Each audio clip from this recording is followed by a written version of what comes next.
Bonjour.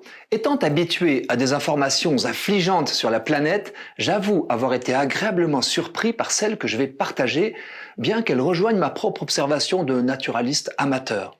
Vous avez peut-être vu passer les résultats d'une vaste étude scientifique sur la biodiversité en mer Méditerranée. Les médias les ont synthétisés par ces titres « La Méditerranée va mieux » ou même « La Méditerranée est en bonne forme ». L'étude titrée BiodiveMed, pour Biodiversité Méditerranée, utilise une technique révolutionnaire, l'ADN environnemental, ou ADNE. Il s'agit de prélever des litres d'eau de mer, de les filtrer et de relever les traces génétiques du passage des espèces qui y ont nagé. Sans avoir besoin de les pêcher, ni même de les voir, sans intervenir donc sur les animaux ni les perturber. On peut ainsi savoir avec précision qui est passé par là.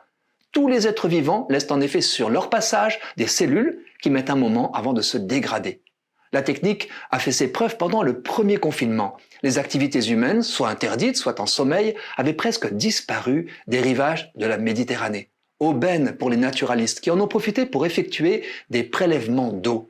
L'ADNE a montré le retour rapide dans les zones côtières d'espèces qu'ils ne pensaient pas revenir si vite et en si grand nombre.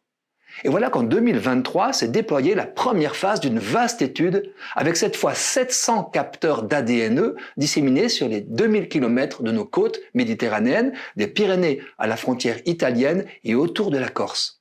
Occasion de faire le point. Résultat, une pullulation de bonnes surprises. L'analyse des brins d'ADN dans l'eau prélevée révèle en effet des présences qu'on n'aurait pas imaginées.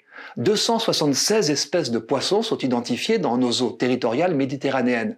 L'ADNE a révélé la présence, parfois massive, d'espèces furtives qu'on croyait raréfiées, voire disparues, comme le mérou, le poisson-lune ou le requin à peau bleue.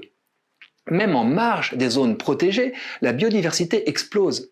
Cerise sur le gâteau, certains brins d'ADN recueillis en profondeur sont inconnus des scientifiques. Ils annoncent la description d'espèces nouvelles. Le réchauffement climatique ajoute des espèces exotiques notables comme la dorade coryphène et le crabe bleu, ce qui est certes à double tranchant. Bien sûr, la technique novatrice de l'ADNE montre ce qui était impossible à voir, comme lorsqu'en passant de l'œil nu au télescope on découvre de nouveaux astres.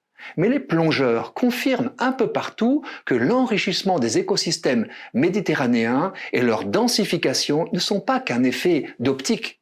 Les naturalistes l'expliquent par la baisse massive des rejets d'égouts et des pollutions en mer, et par les progrès dus à la réglementation. Les années 80 ont connu des pics de pollution appauvrissant les écosystèmes méditerranéens. Époque révolue. 40 ans plus tard, la résilience de la Méditerranée est une excellente surprise qui récompense les efforts passés et en encourage de nouveaux car il y a encore beaucoup à faire pour protéger la biodiversité, dépolluer, cesser de répandre du plastique, etc.